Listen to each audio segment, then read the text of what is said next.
నమస్తే. Welcome to our channel. So, తిరుపతిలో మొన్న రాత్రి టికెట్స్ కౌంటర్ దగ్గర జరిగిన తొక్కిసలాట గురించి మాట్లాడదాం. ప్రస్తుతం మనతో పాటు సీనియర్ జర్నలిస్ట్ కిరణ్ పోల్దాస్ గారు ఉన్నారు. నమస్తే సార్. నమస్తే అమ్మా. సార్, సో టికెట్ కౌంటర్ జరిగిన తొక్కిసలాటలో భాగంగా అధికారుల మీద చర్యలు తీసుకోవడం జరిగింది. సో, దాని గురించి కూడా ఎన్నో కమెంట్స్ వస్తూ ఉన్నాయి. అది కాంట్రవర్సీగా మారింది ఇప్పుడు.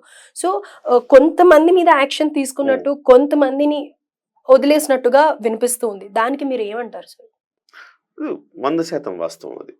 అంటే ఇప్పుడు వాస్తవానికి తిరుమల తిరుపతి దేవస్థానానికి సంబంధించిన అంశంలో వివాదం జరిగింది. వివాదం జరిగినప్పుడు మీరు చర్యలు తీసుకోవాల్సింది ఎవరి మీద?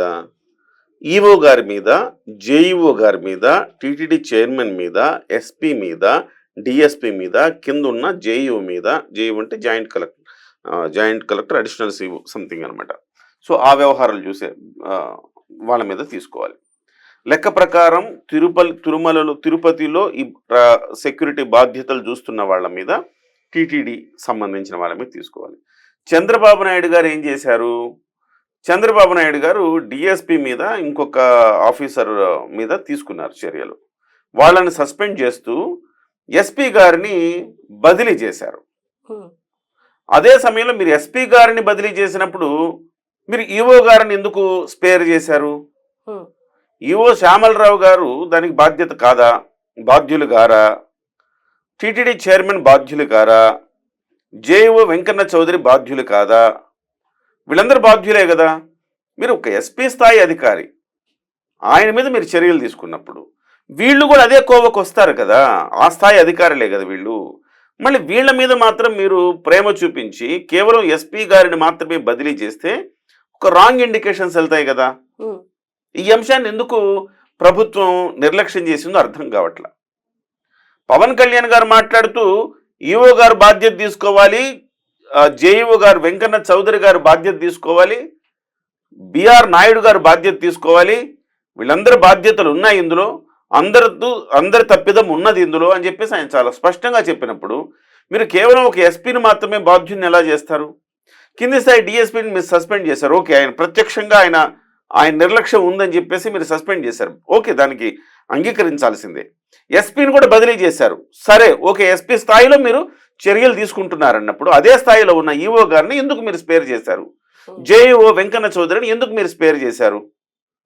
ఇది మీకు సంబంధించి మీకు దగ్గర వాళ్ళని మీరు ఈ రకంగా చర్యలు తీసుకున్నారని చంద్రబాబు నాయుడు గారి మీద ఒక రకమైన కాంట్రవర్సీ వచ్చింది. దానికి నేనైతే ఏకీభవిస్తున్నా. ఎస్, చంద్రబాబు నాయుడు గారు అలా చేసి ఉండాల్సింది కాదు.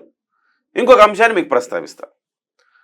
ఎస్పీ గారు ఎంత పవర్ఫుల్ అని చెప్పడానికి ఎస్పీ గారిని గతంలో ఈయన ఎవరు జగన్మోహన్ రెడ్డి గారు సప్త సముద్రాల ఆవల ఉన్న ఎస్పీ సుబ్బరాయుడు నిన్ను వదలను అని ఆయన కామెంట్ చేశాడు, హెచ్చరిక జారీ చేశాడు.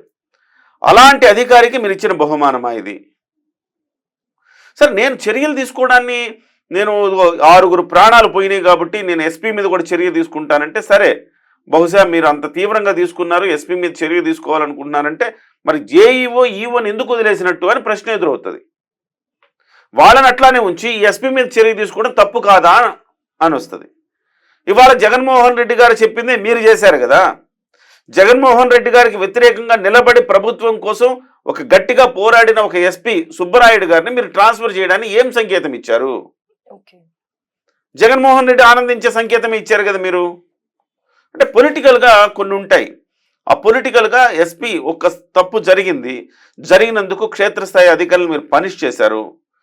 ఎస్పీ గారి విషయంకి వచ్చేటప్పటికి ఇవాళ ఎస్పీ గారి ట్రాక్ రికార్డు చూడాలి. గతంలో ఆయన సెక్యూరిటీ ఆఫీసర్గా కూడా పనిచేశారు మీ దగ్గర, చంద్రబాబు నాయుడు దగ్గర. అలాంటి ఆయన క్యాలిబరు, ఆయన కెపాసిటీ మీకు తెలుసు. తెలంగాణ నుంచి ఏరుకోరు తెచ్చుకున్నారు. ఇవాళ కూడా ఆయన ప్రతిపక్షం అక్రమార్కుల్లో వాళ్ళ గుండెల్లో గుబులు పుట్టిస్తా ఉన్నాడు. సిన్సియర్ పోలీస్ ఆఫీసరు వాళ్ళ గుండెల్లో గుబులు పుట్టిస్తున్నారు. ఎంత భయకంపితులను వాళ్ళు చేశాడంటే వాళ్ళని చివరికి నువ్వు సప్త సముద్రాల వెనుకున్న నిన్ను శిక్షిస్తామని జగన్మోహన్ రెడ్డి హెచ్చరించేంత వరకు ఆయన అంత కసిగా పనిచేశాడు ఆయన. అలాంటి అధికారిని మీరు మోరల్స్ దెబ్బతీయడం కదా. ఇవాళ ఇంకొకళ్ళు జగన్మోహన్ రెడ్డికి వ్యతిరేకంగా, అంటే జగన్మోహన్ రెడ్డికి వ్యతిరేకంగా పొలిటికల్ వ్యతిరేకంగా చెప్పట్లేదండి. తిరుపతిలో గంజాయి విచ్చలవిడిగా అమ్ముతున్నారు. Chevireddy and co, um, Chevireddy Bhaskar Reddy, Bhumana Karunakar Reddy and వీళ్ళ గ్యాంగ్ అంతా కూడా తిరుమల అనేది ఒక ఆధ్యాత్మిక క్షేత్రం, అక్కడ గంజాయి వనంలా మార్చేశారు. ఉమ్, దాని మీద ఉక్కుపాదం మోపాడు. ఎర్రచందనం తిరుపతి నుంచి ఆ అడవులు, శేషాచలం అడవుల నుంచి వెళుతుంది, అక్కడ ఉక్కుపాదం మోపాడు. మోపడం వల్ల ఉక్కిరి బిక్కిరి అవుతున్నారు వైసీపీ క్యాడర్ అంతా కూడా. ఓకే. ఉక్కిరి బిక్కిరి వాళ్ళకి చుక్కలు చూపిస్తున్నాడు ఈయన ఎస్పీ. ఇలాంటి ఎస్పీని మీరు ఎట్లా ట్రాన్స్ఫర్ చేస్తారు? ఇది ఖచ్చితంగా వివక్షాపూరితమైనది. డెఫినెట్గా చాలామంది చర్చించుకుంటా ఉన్నారు. డెఫినెట్గా మీరు ఈవో మధ్య ఈవోని ఎందుకు మీరు స్పేర్ చేశారు అంటున్నారు. అలాగే ఈయన ఏమంటారు, బిఆర్ నాయుడు గారు బాధ్యతలు తీసుకున్న వెంటనే ఆయన ఏం చెప్పారండి? గంటలో దర్శనం చేయిస్తా, 2 గంటల్లో దర్శనం చేయిస్తా, ఈ వేచి ఉండడం ఏంటి, ఇలాంటి మాటలని మాట్లాడారు కదా ఆయన. అలాంటి మాటలని మాట్లాడినప్పుడు ఇంప్లిమెంటేషన్లోకి తీసుకురావాలి కదా. ఇంప్లిమెంటేషన్లో తీసుకురాకపోగా తొక్కిసలాట జరిగి 6 చనిపోవడం ఏంటండి? చాలా దుర్మార్గమైన వ్యవహారం ఇది. మరి ఏం చేస్తున్నట్టు ఈవో, ఏం చేస్తున్నట్టు బిఆర్ నాయుడు గారు, టీటీడీ చైర్మన్ ఏం చేస్తున్నట్టు? అంటే ఇది ఒక అన్ఎక్స్పెక్టెడ్ది కదా సార్, లేదా అదర్వైజ్ ఇది కూడా ఆన్లైన్లోకి ఏమన్నా మారిస్తే అలా ఏమన్నా బెనిఫిట్ అయ్యేదేమో కాదంటారు. అదేనండి, చర్యలు తీసుకోవాలి కదండి, వాళ్ళిద్దరిలో సమన్వయం ఉండాలి కదండి, చర్యలు తీసుకోవాలి కదా. ఇలాంటి తొక్కిసలాట జరగకుండా చూసుకోవాల్సిన బాధ్యత వాళ్ళకి లేదా అండి? సో సార్, ఇక్కడ ఇది మొత్తం చూసిన తర్వాత లైక్ కొంతమంది అనేది ఏంటి అంటే కనుక ఈవోకి అండ్ టీటీడీ చైర్మన్కి కూడా మనస్పర్ధలు ఏవో ఉన్నాయి అని అనేసి వినిపిస్తూ ఉంది. అది ఎంతవరకు కరెక్ట్ సార్? అది ఎంతవరకు కరెక్ట్ అనేది అంటే కొంతమంది అనుకోవడం కాదు, సహజంగా కొంతమంది అనుకోవడం నేను విన్నా. కానీ సాక్షాత్ ఇవాళ ఆంధ్రజ్యోతి పత్రికలు రాశారు, వాళ్ళిద్దరి మధ్య నిన్న ముఖ్యమంత్రి మధ్యన వాళ్ళిద్దరు వాగుదలాటకు దిగారని, నువ్వని ఏకపక్షంగా ఒక ఏకవాక్యంతో సంబోధించుకున్నారని, గౌరవం కూడా లేకుండా మీరు అనేది కూడా కాకుండా నువ్వు అనే విధంగా మాట్లాడుకున్నారని ఆంధ్రజ్యోతి పత్రికలను రాశారు. సో ఇందులో ఇద్దరి మధ్య సమన్వయం లేదు. చంద్రబాబు నాయుడు గారు వారించారు, ఇద్దరిని సముదాయించే ప్రయత్నం చేశారు, ఇద్దరిని ఒక రకంగా మందలించారని చెప్తున్నారు, పత్రికలు రాసిందే. అంటే డెఫినెట్గా లోపల ఉన్న అధికారులు అందించిన సమాచారం ప్రకారమే వాళ్ళ పత్రికల్లో కూడా రాశారు. ఇంతకుముందు కూడా ఇలాంటి ఒక గాసిప్స్ వస్తూనే ఉన్నాయి, వీళ్ళిద్దరి మధ్య సఖ్యత లేదు, సయోధ్య లేదని. చంద్రబాబు నాయుడు గారు కూడా అన్నారంట, నేను చీఫ్ సెక్రటరీ సమన్వయంతో పనిచేయట్లేదా, మరి మీ ఇద్దరు ఎందుకు పనిచేయరు అని చెప్పేసి అన్నారట. సో మీ వ్యక్తిగతమైన స్వలాభం కోసం, మీ యొక్క యుగోల కోసం ఇవాళ 6 చావుకు కారణమయ్యారని అంటే ఏం చెప్తారు మీరు? వాళ్ళిద్దరూ సో ఇవాళ ఇద్దరు చర్చించుకోవాలి. ఇదేమన్నా కొత్తనా అండి? కొన్ని దశాబ్దాలుగా బ్రహ్మాండంగా దర్శనాలు జరుగుతాయి. తిరుమలలో ఎప్పుడు ఇలాంటి తొక్కిసలాటలు జరగలేదు. అనేక దేవాలయాల్లో తొక్కిసలాటలు జరిగితే తిరుమలను చూసి ఆదర్శంగా తీసుకుంటారా బాబు, ఎంత చక్కగా మెయింటైన్ చేస్తున్నారు తిరుమలలో అని మనం మాట్లాడుకునేవాళ్ళం. కొన్ని క్షేత్రాల్లో తొక్కిసలాట జరిగిపోయి కొంతమంది పదుల సంఖ్యలో చనిపోయిన సందర్భాలు ఉన్నాయి, లేవని కాదు, కానీ తిరుమలలో జరగలేదు ఇట్లా.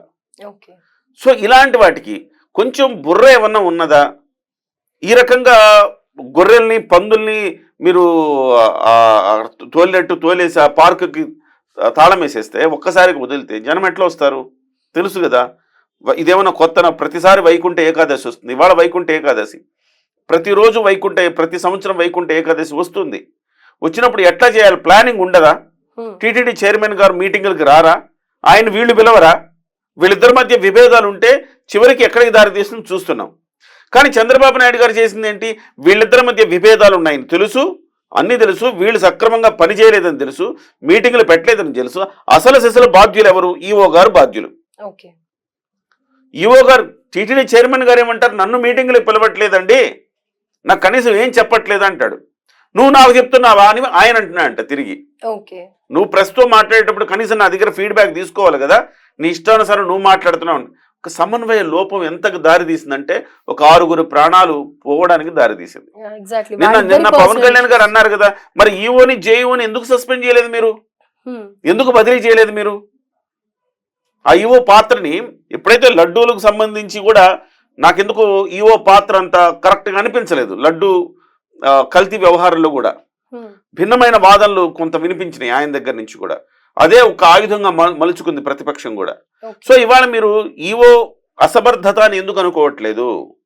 డెఫినెట్గా ఇది ఇద్దరు టీటీడీ చైర్మన్ ఈవోల మధ్య ఉన్న యుగో క్లాషెస్ వల్ల, సమన్వయ లోపం వల్ల సరైన మీటింగులు కండక్ట్ చేసుకోలేదు, సరిగా ప్లానింగ్ చేసుకోలేదు, దానివల్ల జరిగిన పర్యవసానంగా దీన్ని భావించవచ్చు. రైట్. కానీ చర్యలు మాత్రం ఒకళ్ళనే తీసుకున్నారు, కొందరిని వదిలేశారు. మీరు తీసుకున్న చర్యలు తీసుకున్న వాళ్ళు కూడా జగన్మోహన్ రెడ్డిని గడగడలాడించిన వాడు. ఓకే. అతని మీద మీరు చర్యలు తీసుకోవడం వల్ల జగన్మోహన్ రెడ్డి గారికి ఎగెనిస్ట్గా మనం పనిచేస్తే మనల్ని ప్రభుత్వం బ్యాకప్ మనకి వెన్నుతట్టి మనకు అండగా ఉండదు అని ఒక సంకేతాన్ని ఇచ్చారు. ఎందుకు పని చేస్తాడు, ఎవడు పని చేస్తాడండి అధికారి? ఇంకా ఎందుకు రిస్క్ తీసుకుంటారండి? ఆ రోజు ఒక అధికారి ఎంపీడీఓ మీద చెయ్యేస్తే వాడు ఎవడైతే చెయ్యేశాడు సుదర్శన్ రెడ్డి అనే వాడి మీద కొట్టుకుంటా తీసుకుపోయాడు. ఓకే. ప్రతిబంధ సినిమాలో చిరంజీవి గారు ఎట్లయితే వెళ్ళండి కొట్టుకుంటూ తీసుకెళ్తాడో అట్లా కొట్టుకుంటూ తీసుకెళ్ళాడు. సినిమా సన్నివేశం గుర్తొచ్చింది. అంత డేర్ చేసిన అధికారిని మీరు బదిలీ చేశారనుకోండి, ఏమనిపిస్తుందండి ఎవరికైనా? మనకెందుకు వచ్చిందా ఈ గోలంతా అనుకోరు? రిస్క్ చేశాడు అతను. నిజంగా పవన్ కళ్యాణ్ గారు నింపిన ధైర్యం అతనిలో. అలాంటి అధికారులను మనం కాపాడుకోవాల్సింది పోయి బదిలీ చేస్తే ఏం సంకేతం ఇస్తాము? ఖచ్చితంగా ఇది